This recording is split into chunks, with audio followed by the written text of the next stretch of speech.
Atas nama Bapa dan Putra dan Roh Kudus, amin. Shalom Aleichem bersama Mesiah. Selamat bertemu saudara, kembali dengan saya Episkop Daniel dari Nikopolis, pendiri dan pemimpin dari Gereja Ortodoks Indonesia. Kali ini kita akan melanjutkan pelajaran kita, yaitu menjawab pertanyaan-pertanyaan yang saudara kirim. Pertanyaan kali ini berasal dari saudara Antonius Kevin dari Solo. Pertanyaannya, Shalom Aleichem bersama Yeshua Mashiach. Waalaikumsalam. Selamat malam yang mulia Episkop. Selamat malam juga para presbiter, diaken dan saudara sekalian. Izin bertanya, apakah yang dimaksud beritakanlah Injil kepada segala makhluk? Bagaimana caranya? Dan siapa atau makhluk apa sajakah mereka itu? Sedangkan kita tahu bahwa makhluk di bumi antara lain yang kelihatan adalah manusia, hewan, dan tumbuhan. Sedangkan makhluk tak kasat mata, ada roh-roh yang baik dan yang jahat. Mohon penjelasannya. Karena ada beberapa pengalaman yang membuat saya penasaran dan masih saya gali kebenarannya. Terima kasih. Mas Kevin, pertanyaanmu itu menarik dan memang perlu dibahas. Pertanyaanmu itu kamu ambil dari Markus pasal 16. Ayatnya 15. Mulai dalam 14 sampai 16. Akhirnya ia menampakkan diri kepada ke-11 orang itu ketika mereka sedang makan, dan ia mencela ketidakpercayaan dan kedegilan hati mereka, oleh karena mereka tidak percaya kepada orang-orang yang telah melihat dia sesudah kebangkitannya. Lalu ia berkata kepada mereka, "Pergilah ke seluruh dunia, beritakanlah Injil kepada segala makhluk. Siapa yang percaya dan dibaptis akan diselamatkan, tetapi siapa yang tidak percaya akan dihukum." Oke. Pergilah ke seluruh dunia, beritakanlah Injil kepada segala makhluk. Ya, tentu saja logis kalau ditanya. Kan makhluk itu ada binatang, ada tumbuhan, ada makhluk roh, roh jahat, roh baik. Lalu caranya bagaimana menginjili mereka? Sebelum kita membahas tentang bagaimana caranya, kita perlu membahas lebih dulu makhluk. Ya, memang ada makhluk yang tidak nampak, malaikat dan iblis serta roh-roh jahatnya. Dan yang kedua adalah makhluk yang nampak. Itulah tumbuh-tumbuhan, bintang-bintang, matahari, gunung-gunung, hewan-hewan, dan manusia. Namun, kalau kita melihat kepada kitab Kejadian, puncak dari penciptaan makhluk itu adalah manusia. Allah menciptakan dunia menurut Kejadian 1 dalam 6 hari. Dan hari ke-6 itu adalah penciptaan manusia. Coba kita lihat. Kejadian pasal 1 ayatnya yang ke-26 sampai dengan 29. Kita baca ayat 23 dulu. Jadilah petang dan jadilah pagi, itulah hari kelima. Itulah hari kelima. Jadi sekarang hari ke-6. Apa itu? Berfirmanlah Allah, hendaklah bumi mengeluarkan segala jenis makhluk yang hidup, ternak dan binatang melata, dan segala jenis binatang liar. Dan jadilah demikian. Allah menjadikan segala jenis binatang liar, dan segala jenis ternak, dan segala jenis binatang melata di muka bumi. Allah melihat bahwa semuanya itu baik. Oke. Berfirmanlah Allah, baiklah kita menjadikan manusia menurut gambar dan rupa kita. Nah, di antara makhluk-makhluk yang diciptakan oleh Allah, Allah tidak mengadakan semacam rundingan dalam dirinya sendiri. yaitu Bapa berbicara pada firman-Nya di dalam rohnya. Marilah kita. Berarti kita di sini Allah yang Esa atau Bapa itu berbicara dengan firman-Nya dan rohnya. Ya. Ada yang mengatakan, oh enggak, ini Allah berbicara dengan sidang ilahi, dengan malaikat. Tidak mungkin kalau kita lihat konteksnya. Kenapa? Teruskan. Supaya mereka berkuasa atas ikan-ikan di laut dan burung-burung di udara, dan atas ternak, dan atas seluruh bumi, dan atas segala binatang melata yang merayap di bumi. Maka Allah menciptakan manusia itu menurut gambarnya. Nah, kalau itu ada sidang ilahi, berarti Allah berbicara dengan malaikat. Di mana dalam Alkitab dikatakan bahwa manusia diciptakan menurut gambar malaikat. Dikatakan di sini gambarnya Allah. Kalau malaikat ikut di situ, berarti ada semacam persarikatan antara Allah dan Allah dan para malaikat di dalam menciptakan manusia. Dan tidak ada dalam Alkitab dikatakan bahwa manusia itu diciptakan menurut gambarnya malaikat. Gambarnya Allah, ya. Berarti ketika Allah mengatakan mari kita menciptakan manusia, Dia berbicara dalam dirinya sendiri dengan firman-Nya dan rohnya. Ajaran yang mengatakan bahwa ini yang mengatakan adalah sidang ilahi, itu adalah ajaran dari para rabi Yahudi yang anti iman Kristen dan anti Tritunggal.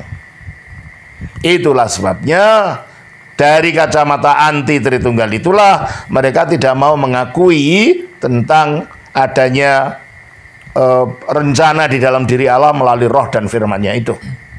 Sehingga dikatakan itu sidang ilahi. Tapi jadi masalah kalau malaikat juga menjadi menjadi pola gambaran dari kemanusiaan, berarti malaikat dan Allah memiliki kodrat yang sama. Dan ini bermasalah. Malaikat dan Allah itu beda. Dan menurut ayat ini, ketika dikatakan, mari baiklah kita menjadikan manusia menurut gambar dan rupa kita. Lalu ayat 27, maka Allah menciptakan manusia itu menurut gambarnya, bukan menurut gambar mereka. Kalau memang malaikatnya diajak bicara di situ, harusnya ada mereka karena Allah dan malaikat beda. Tapi karena dari kata mereka itu menjadinya, berarti yang berbicara yang disebut kita itu hanya Allah di dalam dirinya bersama firman-Nya yang adalah Allah sifatnya, bersama rohnya yang juga bersifat Allah pada dirinya. Makanya bukan mereka. Jelas? Jadi kalau begitu makhluk-makhluk lain diciptakan tanpa perundingan tanda kutip di dalam diri Allah, perencanaan untuk menciptakan. Semuanya dikatakan jadilah maka jadi, jadilah maka jadi, jadilah maka jadi. Semuanya begitu. Dalam hal manusia tidak. Marilah kita menjadikan manusia menurut gambar dan rupa kita. Ayat 28, Allah memberkati mereka, lalu Allah berfirman kepada mereka, beranak cuculah dan bertambah banyak, penuhilah bumi dan taklukkanlah itu, berkuasalah atas ikan-ikan di laut dan burung-burung di udara, dan atas segala binatang yang merayap di bumi. Terus Berfirmanlah Allah, lihatlah, aku memberikan kepadamu segala tumbuh-tumbuhan yang berbiji di seluruh bumi, dan segala pohon-pohonan yang buahnya berbiji, itulah akan menjadi makananmu. ya. Jadi ketika manusia diciptakan menurut gambar Allah, di samping manusia itu dalam kodratnya memiliki refleksi sifat-sifat ilahi, namun juga sebagaimana Allah itu penguasa atas segala alam, manusia sebagai yang diciptakan menurut gambar Allah, dia diberi gambaran sebagai rajanya ciptaan. Dia diberi gambaran sebagai yang menjadi pimpinan segala makhluk. Semuanya harus tunduk pada manusia. Jadi binatang-binatang, burung-burung, tumbuh-tumbuhan ditundukkan pada manusia. Sebagaimana kita baca di dalam Mazmur pasal 8 ayat 5 dan 6. Apakah manusia sehingga engkau mengingatnya? Apakah anak manusia sehingga engkau mengindahkannya? Namun engkau telah membuatnya hampir sama seperti Allah, dan telah memahkotainya dengan kemuliaan dan hormat. Terus? Engkau membuat dia berkuasa atas buatan tanganmu. Ya, engkau membuat dia berkuasa atas ciptaan tanganmu. Berarti dari segala makhluk yang nampak mata ini, manusialah yang menjadi penguasa atas makhluk-makhluk tadi. Berarti manusia adalah perwakilan yang tertinggi dari makhluk-makhluk tadi. Itulah sebabnya ketika manusia jatuh dalam dosa, karena makhluk-makhluk tadi terkait dengan manusia, di dalam tubuh manusia ini mempunyai unsur-unsur yang sama seperti yang ada dalam tanah. Di tanah ada zat besi, di tubuh kita ada zat besi. Di tanah ada air, di dalam tubuh kita juga ada air. Di tanah ada kalsium, di tubuh kita ada kalsium. Sehingga ketika manusia mati, tubuhnya dikuburkan jadi satu dengan tanah. Berarti kalau gitu manusia adalah bagian dari makhluk yang non kehidupan ini. Dan ketika mati dia kembali ke situ. Dari tanah engkau menjadi tanah. Itulah sebabnya ketika manusia itu jatuh dalam dosa, efeknya bukan pada manusia saja, efeknya juga pada alam sekitarnya. Coba kita baca dalam Kejadian pasal 3 ayatnya 17. Lalu firman-Nya kepada manusia itu, karena engkau mendengarkan perkataan istrimu dan memakan dari buah pohon yang telah kuperintahkan kepadamu, jangan makan daripadanya. Maka terkutuklah tanah. Terkutuklah tanah. Mengapa? Karena tanah adalah bawahan dari manusia. Yang dimaksud tanah itu tempat lingkup hidupnya manusia. Ya alamnya ini, ya binatangnya ini, dan semuanya ikut terkutuk ketika manusia oleh kejatuhan mengutuk dirinya sendiri. Kehilangan hidup kekal, terputus dari hubungannya dengan Allah, diusir dari Taman Eden, dan semuanya itu berefek pada makhluk-makhluk yang lain. Makhluk-makhluk sekitar manusia yang tinggal di atas tanah. Sehingga dikatakan terkutuklah tanah. Baca lagi ayat itu, ayat 3:17.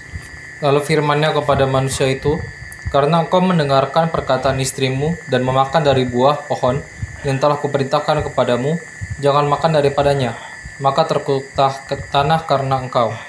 Dengan bersusah payah engkau akan mencari rezekimu dari tanah seumur hidup. Itu. Kalau tadinya semua disediakan oleh Allah di Taman Eden, manusia tinggal ambil. Sekarang akhirnya terjadilah kesulitan, terkutuklah tanah karena engkau bersusah payah. Kamu akan, apa katanya itu? Dengan bersusah payah engkau akan mencari rezekimu. Di mana manusia tidak memilih susah payah dalam mencari rezeki. Kecil dilahirkan. Kalau pada waktu dilahirkan dia tidak sehat, bisa sudah mati waktu kecil. Kalau sehat, orang tuanya harus bekerja untuk membesarkan dia. Itu pun sudah susah payah.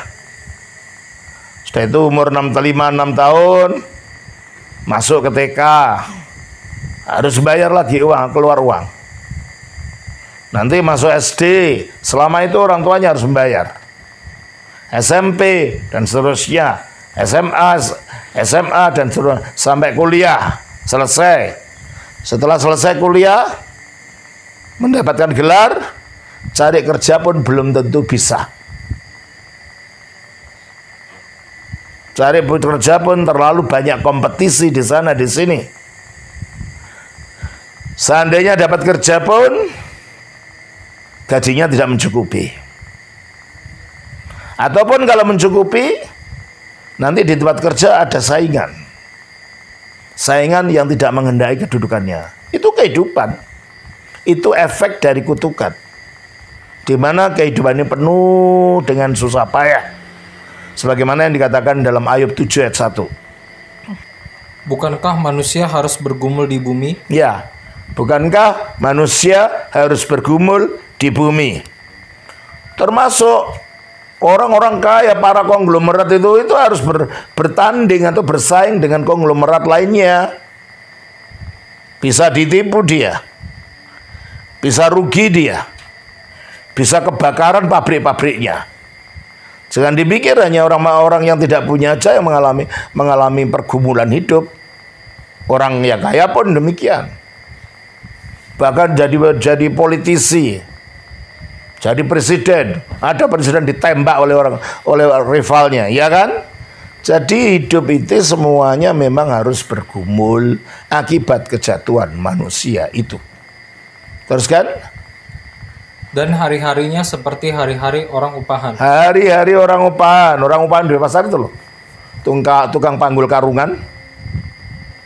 Nunggu di pinggir pasar. Orang yang meminta dia supaya manggul karungannya terus nunggu dapat bayaran. Demikianlah hidup kita itu selalu menunggu pertolongan Allah. Dan dari miliaran manusia yang hidup ini, hanya berapa persennya saja yang mempunyai keuntungan, memiliki uang banyak, memiliki kekayaan, itu sedikit saja. Dan itu pun mereka harus saling merebutkan gitu kan.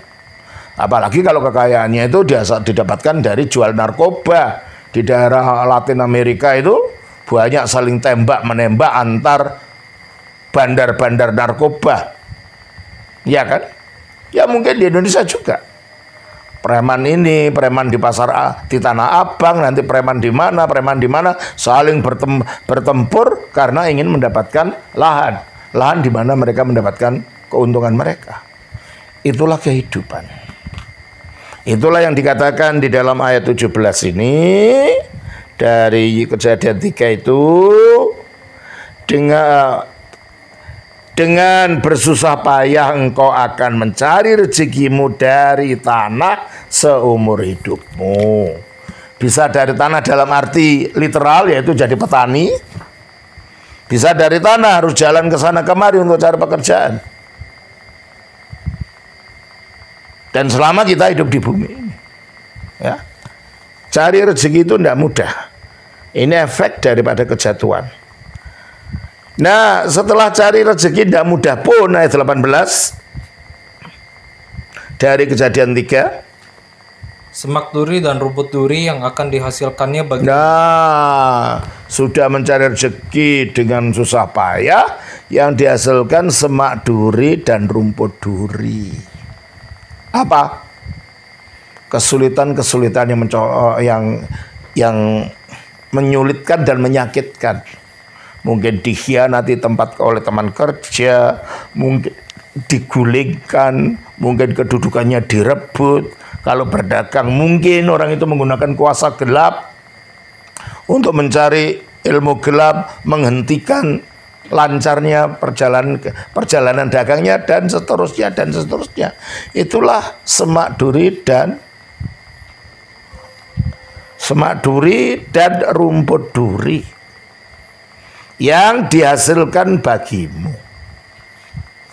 Terus, dan tumbuh-tumbuhan di padang akan menjadi makananmu. Artinya, yang jadi makananmu itu bukan nasi sudah tersedia di atas meja, enggak. Yang menjadi makananmu tumbuhan di padang, kamu harus keluar ke padang sana. Makanya banyak orang akhirnya pergi jadi TKI, jadi TKW ke luar negeri, melakukan transmigrasi ke sana kemari. Karena apa? Mereka harus mencari makanan dari tumbuhan di padang itu, di luar sana. Nah, itulah efek daripada kejahatan tadi. Terus, ayat 19. Dengan berpeluh engkau akan mencari makananmu.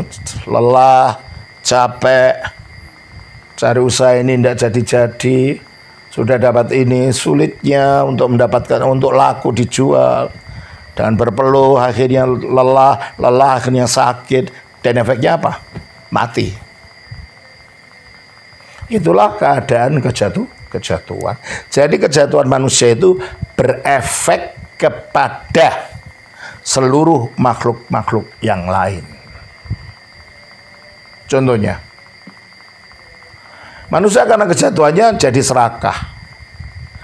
Dan karena serakah, mereka ingin merusak alam, namanya merusak hutan. Hutan tropis akhirnya ditebangi kayunya tanpa tanggung jawab, mengakibatkan terjadinya erosi tanah, sehingga akhirnya air yang dari gunung turun ke bawah jadi banjir besar. Siapa yang menderita? Ya dia sendiri. Dan dengan dihabiskan hujan tropis, maka lapisan ozon yang ada di langit itu yang menghalangi sinar ultraviolet datang pada bumi, jadi menembus ke bumi, dan ini bisa menjadi kerusakan. Dan kalau sampai lapisan ozon itu terbuka lebar, terbakarlah dunia ini. Itulah kiamat nantinya kalau sampai itu terjadi. Nah, ini karena kejatuhan manusia mengakibatkan yang macam-macam ini. Itulah sebabnya, karena Allah itu kasih dan dia tidak menghendaki manusia dalam keadaan seperti itu. Karena Allah bukan pencipta kematian, Allah menciptakan kehidupan. Kematian itu datang sebagai akibat pemberontakan manusia kepada perintah Allah. Mari kita baca dari Kejadian 2 ayat 16-17. Lalu Tuhan Allah memberi perintah ini kepada manusia, semua pohon dalam taman ini boleh kau makan buahnya dengan bebas. Tetapi pohon pengetahuan tentang yang baik dan yang jahat itu, janganlah kau makan buahnya, sebab pada hari engkau memakannya, pastilah engkau mati. Berarti kalau mereka tidak makan, mereka tidak mati. Jadi berarti Allah sebenarnya tidak menciptakan kematian, maka manusia diingatkan seperti orang tua mengingatkan anaknya, nak jangan main itu loh ya, nanti terbakar. Nah ini juga gitu, jangan makan itu loh ya, kalau kamu makan kamu mati. Berarti maksudnya Allah tidak ingin manusia itu mati. Allah ingin manusia itu tetap hidup dan hidup ada abadi bersama dia. Tetapi sayang manusianya memberontak. Akhirnya kematian datang padanya. Akibat pemberontakan itu, akibat dosa itu, upahnya adalah kematian. Coba kita baca di dalam Roma 6 ayat 23. Sebab upah dosa ialah maut. Upah dosa adalah maut. Kita baca juga dalam Kejadian 3 ayat 19. Dengan berpeluh engkau akan mencari makananmu, sampai engkau kembali lagi menjadi tanah, karena dari situlah engkau diambil. Sebab engkau debu, dan engkau akan kembali. Itu setelah manusia jatuh. Tadinya engkau debu, di dalam pasal 2 ayat 7 dikatakan. Ketika itulah Tuhan Allah membentuk manusia itu dari debu tanah, dan menghembuskan nafas hidup ke dalam hidungnya. Demikianlah manusia itu. Nah, tadinya engkau debu, engkau diciptakan untuk menjadi hidup, dan hidup itu hidup yang abadi. Kalau kamu tidak memberontak. Tetapi kamu telah memberontak, maka engkau debu, maka menungkik kamu jadi debu lagi. Dan itulah upah dosa adalah maut. Efek daripada pelanggaranmu, efek daripada ketidaktaatanmu, maka engkau kembali menjadi debu. Tetapi karena Allah itu tetap kasih, dia tidak menginginkan manusia ada dalam kematian, dan menginginkan manusia semua untuk diselamatkan. Coba kita baca di dalam 2 Petrus pasal 3 ayat 9. Tuhan tidak lalai menepati janjinya, sekalipun ada orang yang menganggapnya sebagai kelalaian. Tetapi ia sabar terhadap kamu, karena ia menghendaki supaya jangan ada yang binasa. Ia menghendaki supaya jangan ada yang binasa. Itu kehendaknya Allah. Jadi kematian itu bukan yang dikehendaki oleh Allah. Allah menghendaki kita hidup kalau kita mau kembali kepadanya. Kita baca juga di dalam 1 Timotius 2 ayat 4. Yang menghendaki supaya semua orang diselamatkan. Yang menghendaki supaya semua orang diselamatkan. Itulah sebabnya, karena manusia itu tadinya diciptakan oleh Allah melalui firman-Nya. Ketika ada kerusakan di dalam kodratnya manusia, ya sarana yang melaluinya manusia diciptakan itu digunakan untuk menyelamatkan manusia kembali. Contohnya, kalau baju kita rusak, apakah kita bawa ke tukang batu untuk memperbaiki rusaknya baju? Enggak. Ya ke tukang jahit. Kalau sepatu kita rusak, apakah kita bawa kepada seorang chef di restoran untuk memperbaiki sepatu? Ya enggak. Kita bawa ke tukang sepatu dan seterusnya. Demikianlah kalau hidup kita ini rusak, yang mengembalikan dan yang memperbaiki kehidupan itu adalah firman-Nya Allah yang melaluinya kita diciptakan.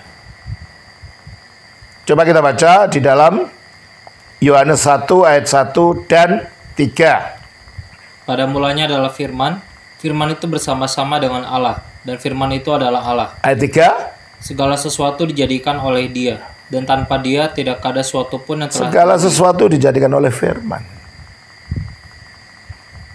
Makanya kalau ada yang rusak dalam apa yang dijadikan oleh firman itu, yang bisa mengembalikan, memperbaiki kembali, ya firman itu. Itulah sebabnya ayat 14 dari Yohanes 1 mengatakan, firman itu telah menjadi manusia. Firman itu telah menjadi manusia sehingga ia dapat memperbarui dan memperbaiki apa yang rusak dari kemanusiaan itu dari dalam diri manusia itu sendiri. Melalui apa? Melalui penyalipannya, yang dengan itu yang penyalipan itu adalah wujud ketaatannya kepada Allah, yang mengutus firman itu turun ke dunia, sehingga melalui ketaatannya, ketidaktaatan yang merupakan intinya dosa itu dikalahkan, maka dia mengalahkan dosa. Melalui penguburannya, dia mengalahkan iblis. Karena Alkitab mengatakan dalam Ibrani 2 ayat 14 bahwa iblis itu yang berkuasa atas maut. Berarti setiap yang mati, orang mati itu akan dicengkeram oleh iblis ini. Tapi Yesus mati seolah-olah dicengkeram oleh iblis. Tapi dia bangkit pada hari ketiga dan iblis tidak mau mampu mencengkeram dia untuk tetap berada di dalam kuburan. Berarti iblis dikalahkan oleh kematiannya. Dan melalui kebangkitannya dia mengalahkan kematian itu. Sehingga dengan demikian dia menyatakan hidup yang tak dapat binasa ke dalam dunia ini. Dia menyatakan hidup yang kekal itu. Kita baca di dalam Roma 6 ayat 9. Karena kita tahu bahwa Kristus sesudah ia bangkit dari antara orang mati tidak mati lagi, maut tidak berkuasa lagi atas dia. Nah, jadi di situ. Jadi orang yang percaya pada Kristus akan dipulihkan kembali kepada keadaan ketika Allah awalnya tujuannya menciptakan manusia apa? Tidak semua orang secara otomatis, orang yang mau beriman, orang yang mau menerima Kristus, orang yang mau dibaptiskan.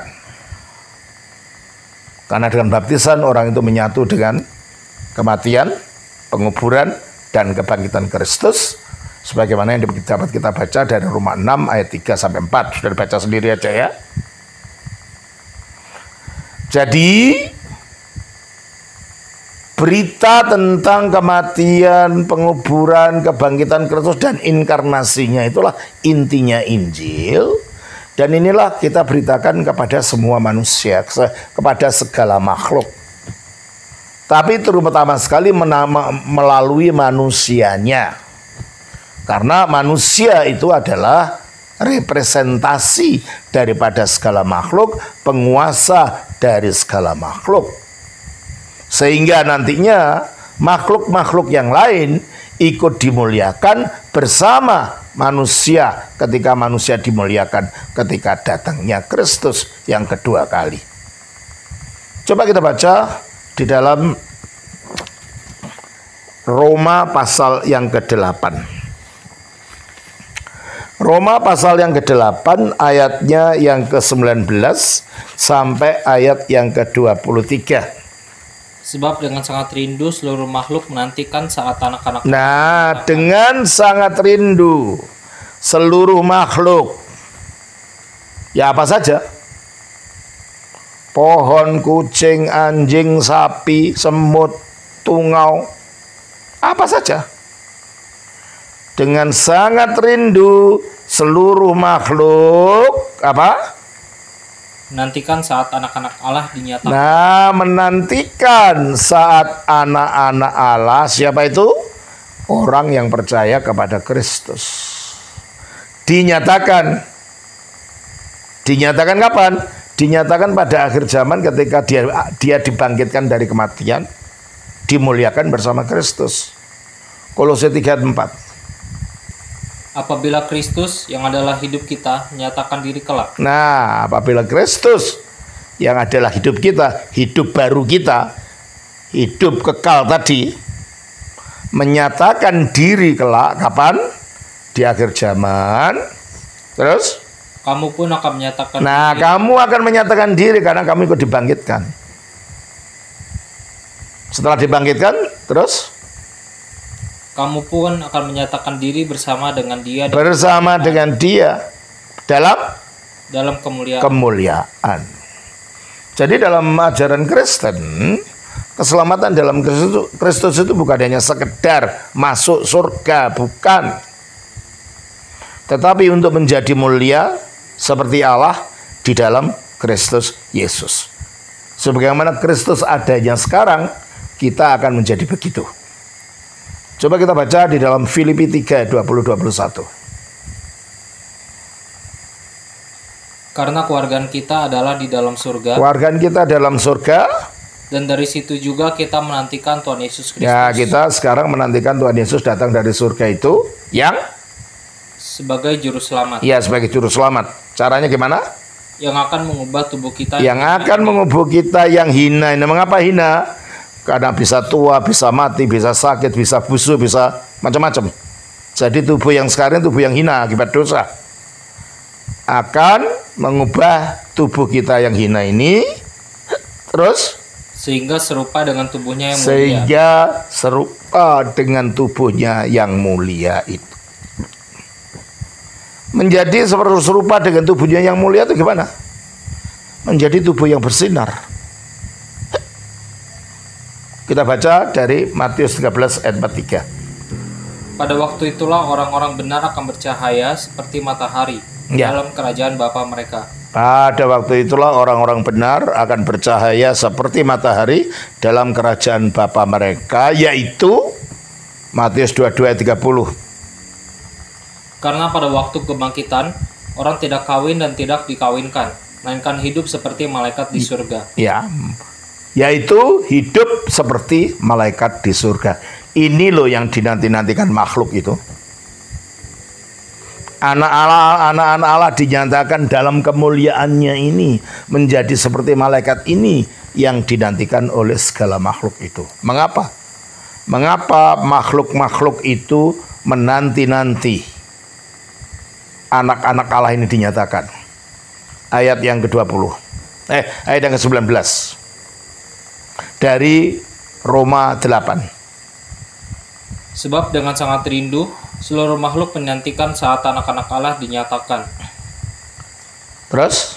Karena seluruh makhluk telah ditaklukkan kepada kesia-siaan. Nah, seluruh makhluk ditaklukkan pada kesia-siaan. Terus? Bukan oleh kehendaknya Bukan sendiri. oleh kehendaknya sendiri. Terus? Tetapi oleh kehendak Dia yang telah menaklukkannya. Kapan? Terkutuklah tanah karena engkau. Itu. Sehingga makhluk itu pun mengalami, kalau mereka bisa mengeluh seperti manusia, mengalami pengeluhan juga. Mereka lahir, besar, disusui induknya, akhirnya diterkam oleh binatang pemangsa. Ya kan? Mereka rebutan makanan, mereka saling berkelahi, bertengkar, mereka mati satu sama lain. Jadi semuanya begitu dalam alam ini. Lahir, bertengkar cari makanan, besar, mati. Jadi makhluk ini mengalami kesia-siaan dan tidak ada kekekalan dalam diri mereka. Itulah sebabnya makhluk-makhluk ini ditaklukkan pada kesia-siaan akibat manusia. Terus? Tetapi dalam pengharapan. Nah ini ada harapan. Ya, sia-sia hidupnya, tapi ada harapan. Siapa harapannya? Terus kan? Karena makhluk itu sendiri juga akan dimerdekakan. Nah, makhluk itu sendiri juga akan dimerdekakan dari perbudakan kebinasaan. Dari perbudakan lahir hidup mati, lahir hidup mati. Dari perbudakan kebinasaan itu, terus? Dan masuk ke dalam kemerdekaan. Kemuliaan anak-anak. Nah, kemuliaan artinya merdeka dari kematian, merdeka dari kebinasaan, dan sekarang memiliki kemuliaan. Ini yang ditunggu secara segala makhluk. Kalau rajanya, penguasanya jatuh dalam dosa, semua makhluk kena kutuk, maka ketika rajanya, penguasanya diangkat kembali dalam kemuliaan, maka seluruh makhluk itu akan ikut berpartisipasi di dalam kemuliaan anak-anak Allah itu. Itulah sebabnya di dalam gereja Ortodoks, karena makhluk-makhluk itu tidak punya roh sehingga tidak sadar akan adanya Tuhan. Kalau manusia yang punya kesadaran ini setelah diselamatkan, dimasukkan dalam suatu komunitas namanya gereja, menjadi tubuh Kristus, maka makhluk-makhluk yang tidak punya nyawa ini dimasukkan dalam gereja dalam bentuk simbol. Apa itu? Kayu, cat, warna, bau. Apa itu? Ya ikon, ya dupa, dan lain. Itu adalah unsur-unsur makhluk yang tidak punya nyawa, tidak punya kesadaran.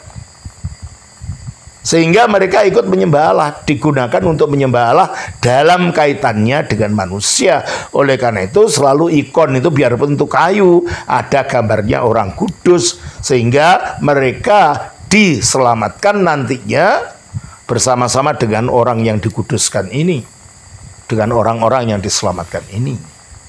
Jadi jawabannya kalau begitu, kita tahu bahwa makhluk di bumi antara lain yang kelihatan adalah manusia, hewan, dan tumbuhan. Sedangkan makhluk tak kasat mata ada roh-roh baik dan jahat.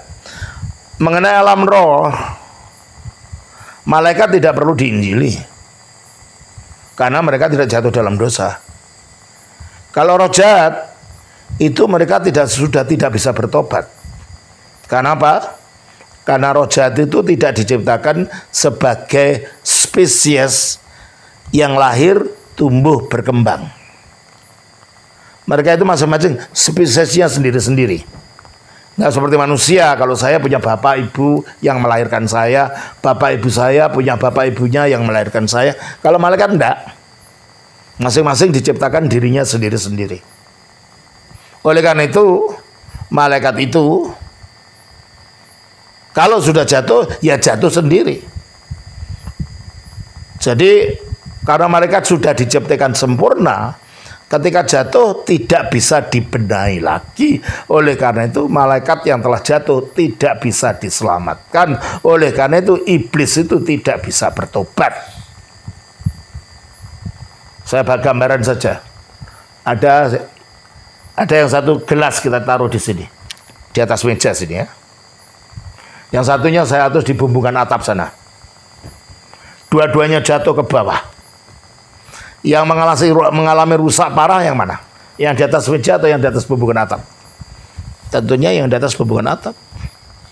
Malaikat itu gambarannya seperti yang ada gelas yang ada di bumbungan atap. Kalau udah rusak parah, pecah, berkeping-keping, bisa dibenahi? Enggak. Kalau ini mungkin sedikit pecah gitu, bisa diberi plastik atau apa gitu. Nah itulah manusia. Makanya manusia bisa bertobat. Kalau makhluk-makhluk seperti roh jahat yang asalnya malaikat tidak bisa bertobat. Jelas ini ya? Jadi cara menginjili makhluk-makhluk itu tidak secara langsung, tapi melalui manusianya yang diinjili. Kalau manusia itu percaya, mereka masuk dalam gerejanya, maka makhluk-makhluk itu ikut dibawa ke dalam gereja. Dalam bentuk apa? Dalam kayu, yaitulah ikon. Dalam bentuk bau, yaitulah dupa. Dalam bentuk api, itulah pembakar arang. Dan semua benda-benda jasmani yang diikut sertakan di dalam penyembahan ortodoks, itulah sebagai wakil daripada keikutsertaan dari makhluk-makhluk tadi di dalam keselamatan anak-anak Allah. Karena mereka itu akan dibebaskan dari kesia-siaan dan ikut ambil bagian dalam kemerdekaan kemuliaan anak-anak Allah itu. Mereka tidak bisa diselamatkan pada dirinya sendiri. Mereka diselamatkan dalam kaitannya dengan manusia. Maka menginjili semua makhluk artinya menginjili manusia. Melalui mereka semua makhluk akan diselamatkan. Demikian ya Mas Kevin. Tuhan memberkati. Shalom. Senang Bapa, Putra, Roh Kudus. Amin.